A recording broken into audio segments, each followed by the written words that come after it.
Balita mula sa lalawigan sa bawat rehiyon ng ating bayan. Dito sa Ang Pilipinas Ngayon.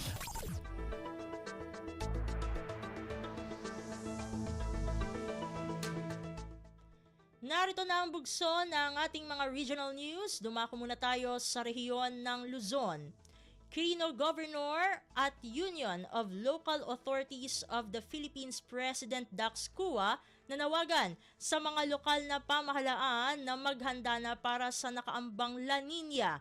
Narito ang buong balita na ihahatid sa atin ni April Ratio mula sa Tugigaraw.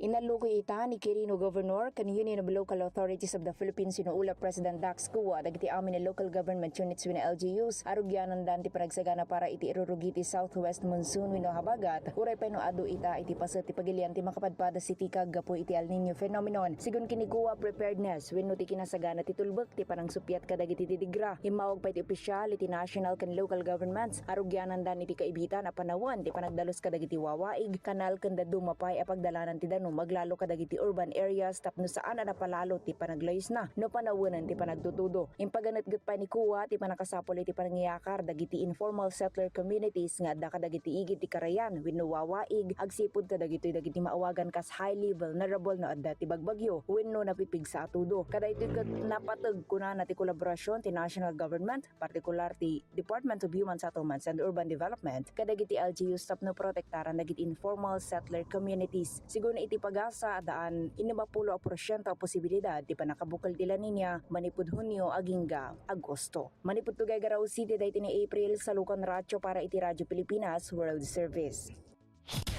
Balita mula sa lalawigan sa bawat rehiyon ng ating bayan.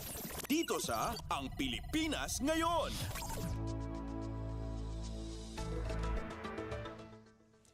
Inyong napakinggan ang ulat ni April Ratio mula sa Tugigaraw. Dakuin naman natin ang Baguio City. Mahigit 500 negosyo sa Baguio City isinara. Ang kabuang ulat ihahatid naman sa atin ni Jong Munar.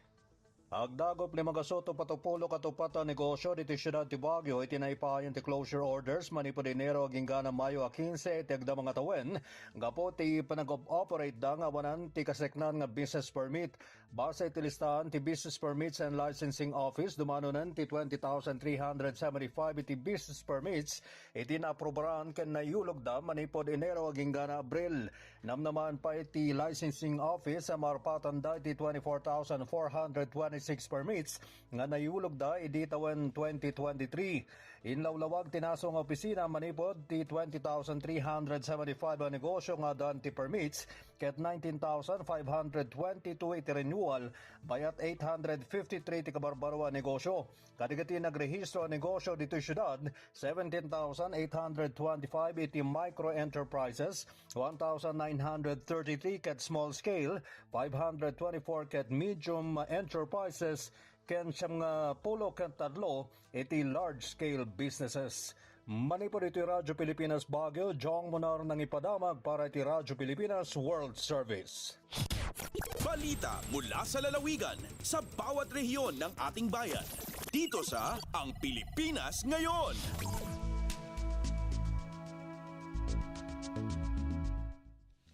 Inyong napakinggan ang ulat ni Jong Munar mula sa Baguio City. Pumunta naman tayo sa Virac, Ikawalong Abaka Festival sa Catanduanes, opisyal ng binuksan ngayong Lunes.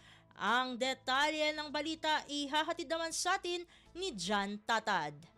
Opisyal ng pigbuksan kan lokal na gobyerno nin Catanduanes saan ikawalong pagselebrar kan Abaka Festival sa probinsya munyo na Mayo 27. Pigpuunan ini sa pag-atender sa Thanksgiving Mass kan mga empleyado kan PLGU sagkod manlain-lain na ahensya asin opisina sa probinsya. Sinundan ini kan parada Abaka poon na Virac Plaza Rizal pasiring sa Provincial Capitol Compound kung sa ini sinagibo ang opening ceremonies. Nakakapalaog sa sarong simanang selebrasyon ang mga aktibidades na nakatutok sa pagpromote kan Abaka sa probinsya aron kan Abaka Arte Isla, Experience Experience Food and Beverage Fair, Agri-Trade and Tourism Fair, kadiwa ng Pangulo, sa gala asin ang highlight kay ni na lakambini ng Abaca Coronation Night asin iba pa. Ngunya nabanggi na katalaan man na mag-concert ang bandang Juan Carlos, kay riba ang opening act kay ni na Bicolano singers na sina Diwata asin May Teves, sagkot ang local band na Sound Society. Hali digdi sa Radyo Pilipinas Firak, ini si John Tatad para sa Radyo Pilipinas World Service.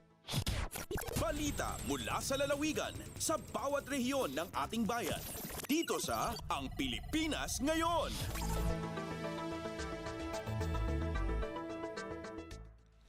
Inyong napakinggan ang ulat ni John Tatad mula sa Virac.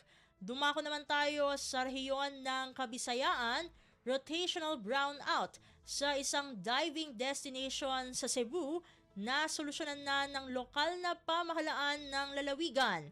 Pakinggan ang kabuang ulat na ihahatid sa atin ni Carmel Matos Pedroza mula sa Cebu.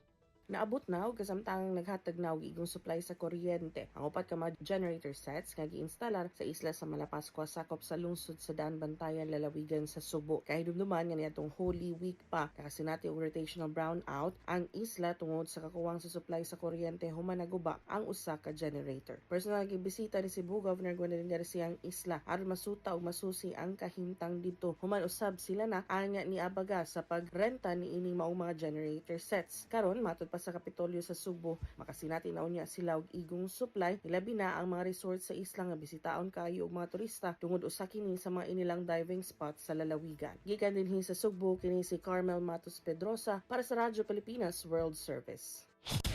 Balita mula sa lalawigan sa bawat rehiyon ng ating bayan. Dito sa Ang Pilipinas Ngayon.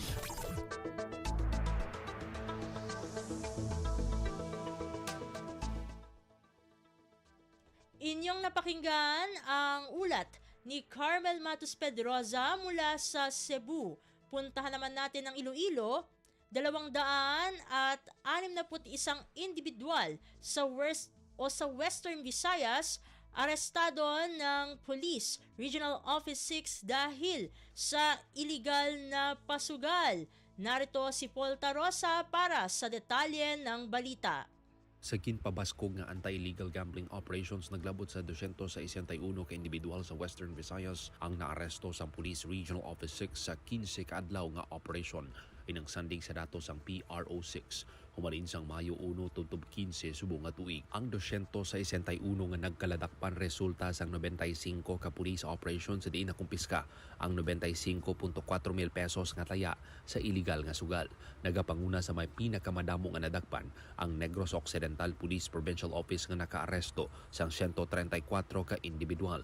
Gindayaw naman ni Police Regional Office 6 Director Brigadier General Jack Wangki ang kapulisan sa Western Visayas sa nangin accomplishment nila sa kampanya kontra illegal nga sugal. Nginmanduan naman sa opisyal ang tanan nga magpabilin nga nakatutok sa kampanya kontra illegal nga sugal kag iban pagid nga sahi sang illegal nga aktibidad sa Western Visayas. Nagikan sa Radyo Pilipinas Iloilo. Ini si Paul Tarosa para sa Radyo Pilipinas World Service. Balita mula sa lalawigan sa bawat rehiyon ng ating bayan. Dito sa Ang Pilipinas Ngayon.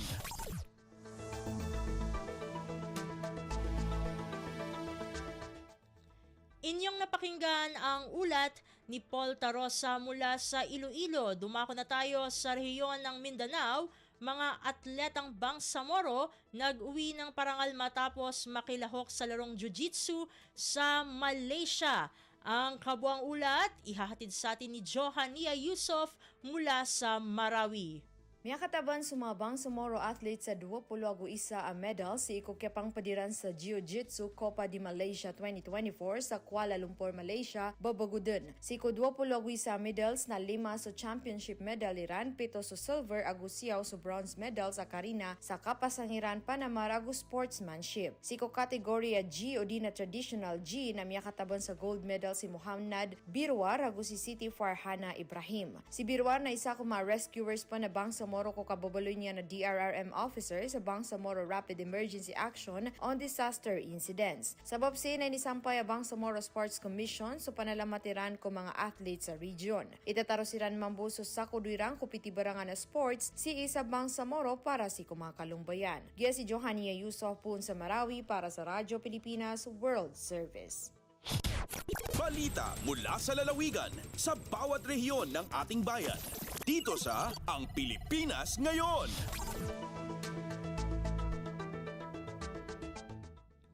At inyong napakinggan ang ulat ni Johannia Yusuf mula sa Marawi. Dito na nagtatapos ang ating regional news.